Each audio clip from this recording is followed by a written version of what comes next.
बच्चा अगर तैयारी कर रहा है, बिल्कुल ज़ीरो से तैयारी कर रहा है, आज अगर वो ये सोच रहा है कि वो आप ही की तरह ये वर्दी वो भी पहने, उसके जो कंधे हैं उस पे भी ऐसे ही सितारे चमचमाएं, ठीक है, तो उसके लिए उसको क्या करना पड़ेगा, कैसे अपनी तैयारी करनी पड़ेगी, वो थोड़ा बच्चों को बताइए। सर अगर बिल्कुल फ्रेश बच्चा है हाँ। तो स्टार्टिंग में मेरे को लगता है कि शायद अगर क्योंकि फ्रेश है तो उसको थोड़ा नॉलेज कम होगा, और क्योंकि कंपटीशन इतना है तो स्टार्टिंग में कंसेप्चुअल क्लैरिटी सब कुछ ही है। हम्म। तो एक बार कंसेप्ट पढ़ लो, आप कहीं से भी पढ़ लो, आप पेड बैच ले लो चाहे आप यूट्यूब से पढ़ लो। हम्म। तो स्टार्टिंग में कंसेप्ट क्लियर कर लो और उसके बाद उस पर प्रैक्टिस करना है। और मोर इम्पोर्टेंट, जैसे आपने जैसे कंसेप्चुअल क्लैरिटी किसी टीचर से ले ली, आपने किसी टीचर की क्लास ली है, 10 क्लास ले लिया आपने रेशो की, तो आप रेशो के जो उसने जो वो जो 50-60-100 क्वेश्चन कराए हैं, मेरे को लगता है कि वो क्योंकि वो कंसेप्चुअल करा रहा था तो वो 100 क्वेश्चन के अंदर सब लाने की सोचेंगे। कोई भी टीचर होंगे वो सोचते हैं इन 100 के अंदर मैं सब ला दूं। तो आप उन 100 को तो बिल्कुल मत छोड़ना, क्योंकि बेसिकली सेम ही क्वेश्चंस आएंगे पेपर के अंदर, थोड़ा सा घुमा के आएगा बस। और आप और उसके बाद प्रैक्टिस कर सकते हो। तो प्रैक्टिस के लिए वही है, आप कोई बुक या तो यूज़ कर लो और नहीं तो शीट्स लगा लो जितनी शीट हो सकती है, और फिर उसके बाद मॉक। जब तैयारी मेंस लेवल पर पहुंच जाती है उस समय बच्चे को क्या करना होता है? सर मेंस लेवल पे क्योंकि आपने दे दिया तो आपको एक अच्छी खासी नॉलेज हो गई चीज़ों की। और मेंस के अंदर एक दो ही चैप्टर है, जैसे मैंने बताया आपका वो प्रोबेबिलिटी स्टैटिस्टिक्स और शायद कोऑर्डिनेट ज्योमेट्री, ये ना, ये 3 टॉपिक हैं जो एक्स्ट्रा हैं। बाकी तो आपने पहले से पढ़ रखा है। तो मेरे ख्याल से प्रैक्टिस ही करो बस। उस अगर आपको 2 महीना मिलता है, कुछ भी नया मत पढ़ो, जीके का रिवीजन कर लो, मैथ्स को प्रैक्टिस करो, और डेली मेरे ख्याल से 10-10 मॉक लगा दो मैथ के, 10-10 12-12। तो YouTube के जो आपने 6-6 घंटे के वीडियोस देखे उसने क्या मैं ऐसा कह सकता हूँ कि पूरी मैथ्स की तैयारी आपकी YouTube से हो गई या उसके अलावा भी आपको कुछ और करना पड़ा?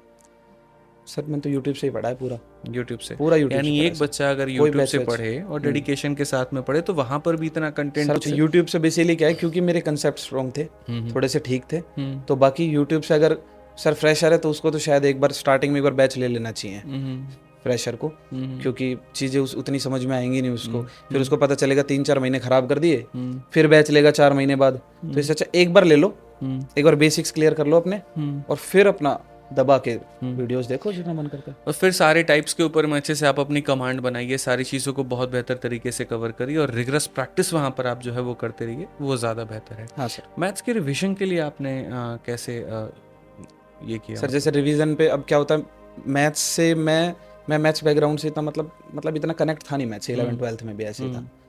तो मैं थोड़ा बोर सा हो जाता था मैथ्स करता करता। तो मैं क्या करता था, जैसे एक बार आपकी कोई 6 घंटे की वीडियो देख ली, अब अगली बार जैसे शीट से करने में मेरे को आती है बोरियत सर। हालांकि मैं कर लेता था मेंस के टाइम, तो करी है मैंने शीट से, क्योंकि उतना टाइम नहीं है कि वीडियो देखें। पर उससे पहले जितना, जैसे अभी 2-3 महीने मेंस के या फिर 2-3 महीने प्री के हैं, ऐसा बीच का सिस्टम चल रहा है, आराम से वीडियो चलाओ 2x पे, कॉपी पेन उठाओ, क्वेश्चन आया 2x पे सर करें, उससे पहले अपने घर का सोल्व कर लो, फिर देखिए कि नहीं अटका तो इंटरेस्ट आता रहता है, फिर सर इंटरेस्ट बना रहता है सेम चीज़ों पे। तो देखिए जैसे पढ़ाई को आपने बहुत महत्व दिया वहाँ पे, तो प्रैक्टिस कितनी इंपॉर्टेंट है मैथ्स में, और वो कहाँ से किया आपने? सर मैथ्स में प्रैक्टिस ही इंपॉर्टेंट है, और प्रैक्टिस मेरी सारी मॉक टेस्ट से। मैंने स्टार्टिंग में 1-2 बार बुक से कुछ क्वेश्चंस लगाए होंगे, बाकी सारी प्रैक्टिस मैंने PYQ से करी है। एक बार कर लिया आपने 3-4 साल के, दोबारा कर लो, दोबारा कर लो, दोबारा कर लो। पूरी तैयारी को समेटने का सबसे अभिन्न अंग होता है मॉक टेस्ट आपका। पढ़ चाहे कितना भी लोग, लेकिन अगर प्रैक्टिस नहीं करोगे तो तुम्हारे किसी काम की नहीं है, ठीक है? तो मॉक टेस्ट पर पकड़ कैसे बनाई आपने, और मॉक टेस्ट कब कब दिया आपने, कैसे इसको स्कोर को इम्प्रूव किया, वो बताइए थोड़ा। सर मॉक टेस्ट देने में आते हैं मजे, क्योंकि आपका एनालिसिस होता है, आपने क्या पढ़ा क्या नहीं पढ़ा। लेकिन मजे उनके आते हैं जिनके सिलेबस कंप्लीट होते हैं, जिनके नहीं होते ना, आपकी बात सुन करके उनके मजे आधे ऐसे निकल जाते हैं। नहीं मैं समझ भाई ने कहा मॉक देने का, तो मॉक देने का पता चला ले मॉक में 80 नंबर आ रहा है, हाईली डिमोटिवेटेड, ठीक है? तो वो भी बहुत गड़बड़ है। सर मेरे भी स्टार्टिंग में 80, 84, 80, 90 ऐसे आते थे, ठीक है ऐसे। तो स्टार्टिंग में होता है, पर धीरे धीरे स्कोर सर जब वो इम्प्रूव होता है तो अच्छा भी तो लगता है। हाँ। वो उस चीज़ का भी वर्थ है ना।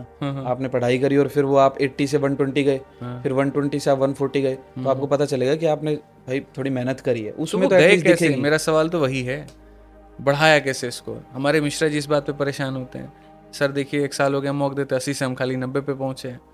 तो बढ़ाना, स्कोर कैसे बढ़ाया आपने, और आज क्या है? सर मॉक में जैसे कुछ सब्जेक्ट हैं जिन पे टाइम ज़्यादा मेरे को, जैसे इंग्लिश आ गया तो या तो आता है या नहीं आता, जीके या तो आती है नहीं आती। अब बच्चे क्या करते हैं, जीके में 6 मिनट दे दी, उसका कोई वर्थ नहीं है। अगर आपको आता है 3 मिनट में कर सकते हैं सर, 25 क्वेश्चन बड़ी बात नहीं है। 25 क्वेश्चन जल्दी जल्दी पढ़े, 3 साढ़े 3 मिनट में खत्म। इंग्लिश या तो आती है नहीं आती, कॉम्प्रिहेंसिव पार्ट को छोड़ के, क्योंकि उसमें तो आपको पढ़ना पड़ेगा वो पूरा पैरा। उसके अलावा सर या तो आपको वो क्या आती है नहीं आती, या फिलअप आपको आता है या नहीं आता, इंप्रूवमेंट वगैरह आप देख एक बार में पता चल जाएगा, नहीं तो पता ही नहीं चलेगा। तो मेरे को लगता है कि 10-12 मिनट में दोनों चीज़ें खत्म कर दो आप। इसकी एनालिसिस को कितना इंपॉर्टेंस देते हो आप? एनालिसिस को सर पूरा इंपॉर्टेंस 100%। कैसे करते थे एनालिसिस? मैं मैथ्स पे सर, जैसे स्टार्टिंग में पेपर जब स्टार्ट करता था, मैं मैथ्स स्टार्ट करता था, तो मैथ्स में कुछ क्वेश्चंस रह गए। अब मेरे को लग रहा है कि भाई ये क्वेश्चन मैथ्स का मेरे को दोबारा हिट करेगा और मेरे को ये नहीं होएगा मेरे से, तो उसको आप टेक्स्ट बुक पे देखोगे तो एक सेव का ऑप्शन है, तो मैंने ऐसे करके अपने 80-90 क्वेश्चन टोटल प्योर मस्त वाले क्वेश्चन वो सेव कर लिए, उन्हीं को बार बार कर लिया सर। उसके अलावा कुछ इतना टफ था नहीं सर। अब पिछले 5-6 सालों में मैथ्स में अगर डेडिकेटेडली आपने 3-4 बार लगा दिए तो PYQ, तो ऐसा नहीं कि कोई फ्रेशर है तो उसके लिए तो हर क्वेश्चन ही मुश्किल है बेचारे के लिए, पर अगर उसने जेन्युइनली एक बार डेडिकेट होके उसने रुक के, बेशक उसके कम नंबर आ रहे हैं कोई बात नहीं, जैसे 50 में से उसके 20 ही नंबर आ रहे हैं, पर उसने 17, 18, 19 करते करते करते वो 23 पे पहुंच गया। तो अगली बार जब वो आएगा दोबारा से 17 पे, मेरे को नहीं लगता उसके 20 आएंगे, एटलीस्ट 30-35 नंबर आएंगे। और मैं कह रहा हूँ दोबारा आ जाओ फिर 17 पे, तीसरी बार उसके 45, 46, 48 नंबर आएंगे सर। पर बात ये वहां तक कोई पहुंचता ही नहीं है, नहीं पहुंचते। एक बार में 20-25 नंबर आए, नहीं हो रहा यार, खत्म। अच्छा, मेरे ये सवाल है यहाँ पर कि तैयारी बहुत शानदार हुई आपकी, वो रिजल्ट आपका बयान कर रहा है, रैंक भी आपकी बयान कर रही है, तो कुछ ऐसे जनरल टिप्स हमारे बच्चों को बताइए जो उनके लाइफ में चेंजेस लेकर के आए और तैयारी में बहुत मदद करे।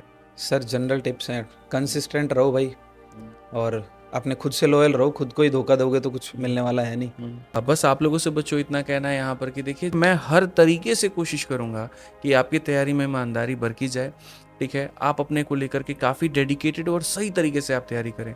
चाहे बात जब पढ़ाने की आती है तो वहाँ पर हमारे मैराथन्स हैं, हमारे यूट्यूब के वीडियोस हैं, हमारे एप्लीकेशंस के वीडियोस हैं। जब बात गाइडेंस की है तो हमारी स्ट्रेटजी है।